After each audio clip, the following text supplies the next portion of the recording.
The Government Maternity and Childhood Center in the city of Qattaba in Ad-Dala is witnessing an increasing turnout since the Qattaba district is the most densely populated district in the governorate, as well as the presence of more than 5,000 displaced women at a time when the center complains about the absence of government support and families resorting to the private sector and incurring exorbitant expenses in the normal situation.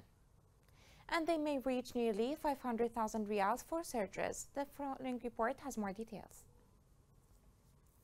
In Ad-Dala's medical facilities and Qattaba's governmental obstetric emergency center, the joy of some families in welcoming their new baby changes due to the inability of those governmental health centers to provide comprehensive health service for cases that have complications or require surgical interventions at birth, due to the lack of a complete operating room and specialized medical staff. Heads of families may discover a new worry that adds to the concerns of Yemeni families.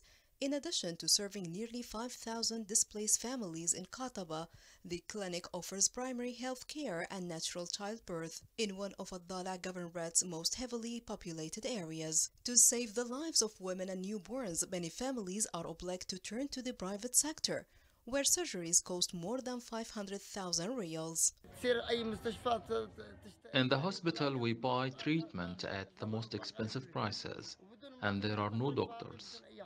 Officials in charge of Obstetric Emergency Center in Qattaba agree that the facility lacks numerous essentials, including an operation budget to perform its necessary functions, and that the center would not have been able to offer any medical services if it weren't for the assistance of a few humanitarian groups, as well as the donations of locals and a portion of expats.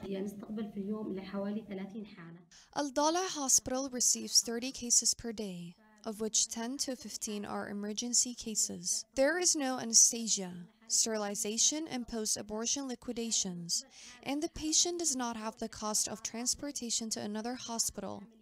Additionally, in Al-Dala Hospital, they only have a reception for specific cases, such as patients with high blood pressure. The center has no operational budget, so it relies on contributions of the community and the intervention of the rescue organization. The donation was made by expatriates and the local authority. 11 rooms were built on the second floor to launch operations. The maternity emergency facilities in Qattaba and other health facilities in the government of Ad-Dala report that there are no medical services available since there is not enough staff, money for operations, or medical equipment.